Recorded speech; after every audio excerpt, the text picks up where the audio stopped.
Welcome to my dark side. Et salut à tous, on se retrouve pour une deuxième vidéo de SLKR versus JMK Datacron Stun. Du coup cette fois c'est pas Ray avec un Datacron de ouf, c'est le Datacron Stun. Alors j'ai pas de niveau 9 à dispo dans mon arène, je demanderai s'il y a des commentaires qui veulent tester d'autres trucs. Mais pour l'instant j'avais trouvé ça. On en parlait comme quoi c'était chiant, etc. Et je disais que SLKR roulait encore dessus, encore et toujours. Bon alors là, la 4, elle est pas terrible. Enfin, elle est pas super speed en tout cas. Je sais pas si c'est depuis la fin des shards ou quoi, mais il y a dû avoir pas mal de remodes pour d'autres toons parce qu'elles sont vraiment descendues, les 4 de mon arène. J'ai dû aller dans le top 50 pour faire la vidéo Ray, mais là, du coup, c'est quand même dans le top 35, je crois, donc c'est pas ouf. Je regardais, j'ai ce Datacron là qui doit être super marrant avec SLKR, mais je vais pas le mettre. Je vais faire SLKR sans Datacron contre JMK avec le Datacron du stun quand un mec utilise une capacité spéciale. Et on va voir si ça peut changer quelque chose, mais spoiler alert, si vous avez le bon turn order, il y aura tous mes modes à la fin de la vidéo, ça passe crème, faut pas se gourer dans les sorts, mais ça passe bien. Voilà, bah les cloches elles sonnent déjà pour lui, on sait ce qui va se passer. Donc la tank tech, je la mets quand même à SLK, parce que je préfère qu'il régène de la prot quand il pourra. Et ensuite on fait toujours notre AOE, bien sûr, comme on part avant lui, on fait l'AOE. Là, ils vont stun Throne, mais on s'en fout, parce que sur la basique de Watt, on dispel, c'est le tour de l'armurière, on mène au brise-armure, on a 3 stacks, on passe le tour de Throne à l'armurière, on met les 3 stacks à SLKR, un GL ne peut pas être stun, donc c'est déjà fini, parce que tous les autres de toute façon ils sont condamnés à crever quoi qu'il arrive, même dans le counter normal. Alors là, ça peut être plus chiant, enfin ça peut être plus chiant, oui et non. Des fois vous pouvez flipper parce qu'il vous tue, au début ça peut être flippant parce qu'il vous tue très vite les 4 autres. Mais en fait, c'est pas si chiant que ça, parce que du coup, SLKR va contrer dès le début, et avant que JMK mette l'immu dégâts à GK, vous aurez une barre d'ulti. Tandis que quand il reste des persos, comme là, eh ben ça peut vous arriver que JMK joue et mette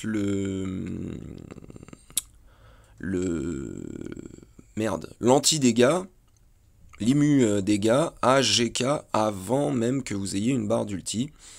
Tandis que là, hop, contre-attaque. Gas, il s'y met 2 fois. Donc 1 et 2.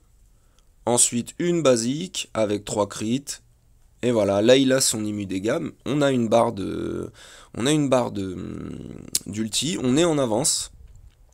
On fait sauter les prévoyances. On s'en contrefout complètement. Là, en plus, avec leur buff, ils vont taper de plus en plus fort. Donc, faut quand même faire attention. Ça, c'est le seul truc qui est un peu chiant, c'est pour ça que la tank tech est bien, parce que le Daze, quand il y a Gas en face, ça peut être très critique.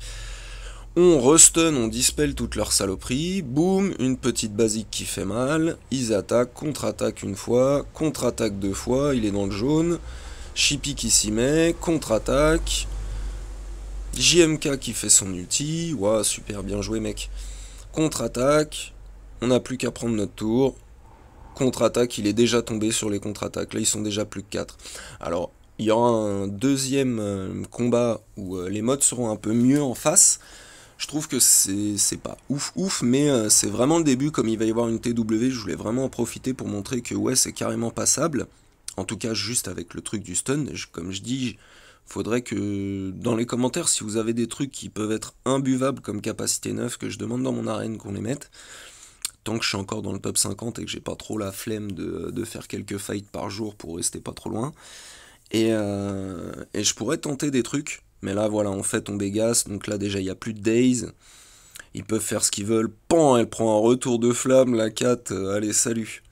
Et comme on en parlait en disant que c'était vraiment chaud, bah j'ai pris le petit screenshot. Pan, toi aussi, tiens, allez, ferme-la. Les Jedi, va chercher ton high ground de mes deux. Et donc voilà, là c'est le même Datacron, sauf que le premier passage est pas... mais pas aussi bien que l'autre, le premier palier là. Parce que c'est du pouvoir quand il y a plus d'affaiblissement. Bon. La 4 est un peu mieux, par contre, elle est à 306. Si je dis pas de bêtises, le gaz est à 302. Et je regarde que ces deux-là parce que les autres ne m'intéressent pas du tout. Chippy, on se fout de son modding. GK aussi. Et JMK, on s'en tamponne. Même s'il est plus rapide que mon SLKR, ça change pas grand-chose au final. Donc, à force de le faire, c'est vraiment 4 et le cinquième qu'il faut regarder. Donc là, comme ça, en arène, c'est gaz tout le temps.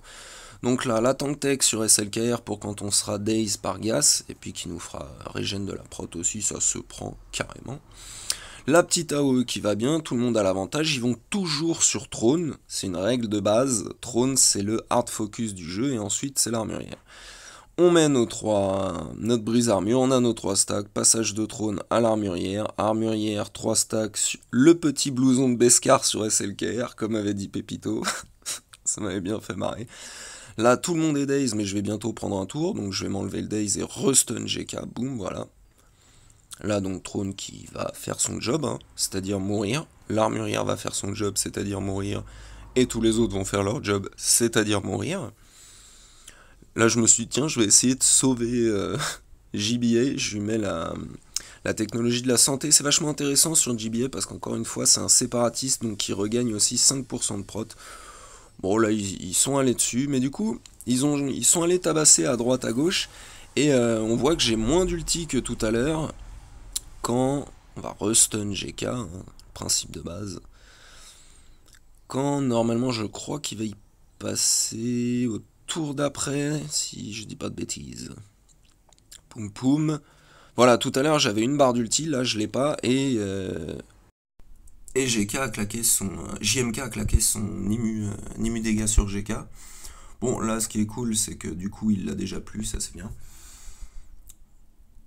Donc là, bah, c'est pareil, hein, on attend qu'il nous tape dessus, une fois, deux fois. Alors ça crie pas, mais ça monte.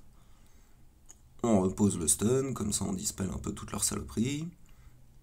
Un petit contre, deux petits contres. Oh, il nous fait son ulti, ouh, ça fait trop peur. On se permet même de remettre une praline pour avoir les 3 crits, il n'y avait plus de bonus prot. On a l'ulti en entier. Et boum, c'est parti. On prend un petit crit en plus sur GK, magnifique, ça nous up déjà notre prochaine ulti, dont on n'aura pas besoin, spoiler alerte. Là je le restun, sauf s'il crève. Boum, voilà, nickel. On va pouvoir faire une AOE. Hop là, la Chippy elle a pris cher aussi. Donc là vous avez plusieurs solutions, soit vous voulez qu'il gagne moins vite son ulti et vous butez Chippy. Faut regarder, voilà, la 4 vient de faire sa catillation, donc c'est pas trop la peine de la stun. Et Gas, faut à peu près calculer où il en est, point de vue de ses cooldowns pour le daze, mais sinon... là, j'avais pas trop regardé ce qu'il avait fait en dernier, donc c'est lui que je vais stun. Voilà, contre-attaque, pan, pan. AOE sur Chippy, pan, les deux Ahsoka qui tombent. Lui, il fait le malin. 1 et 2. Voilà, tu te tais et tu rentres à ta maison, s'il te plaît. J'adore ce perso, c'est clairement un GL de ouf. Du coup, voilà pour les modes. Hein, bon, mon armurière, elle est pas trop mal. 360, c'est vraiment bien, mais ça lui permet de jouer assez vite parce qu'elle a pas de bonus du lead des SLKR, étant donné que c'est un light side. Une light side, pardon. Mon SLKR, il est modé extrêmement tanky. Enfin, autant que faire se peut en ayant une speed correcte. Mon alpha, il est modé pour tenir un peu le coup. Si ça peut se faire, c'est bien. Trône, donc 31 de moins que l'armurière. C'est important, aussi bien pour SE ou C20 que SLKR ou C30. Du coup, je mets 31, comme ça, j'ai pas à changer. Et enfin, Watt, qui doit être plus rapide que l'armurière et que Trône. Je l'avais déjà expliqué, c'était utile contre LV quand on fait la même compo contre LV, où ça se gagne en auto, clairement. Bon, j'ai pas fait avec les Datacrons encore, mais je vais essayer de demander ça aussi. Et du coup, on peut voir que grâce à ça, dans son premier tour, le tour de Zeta, on va dire, il met la tank tech à SLK, et dans son deuxième tour, il dispelle Trône avant que Trône puisse jouer. Donc, c'est juste le turn order parfait à mon goût. Voilà, j'espère que ça pourra vous aider, étant donné qu'il y a la TW qui arrive. SLKR, c'est vraiment le big boss du game, il n'y a pas de débat. Le high ground, mon cul,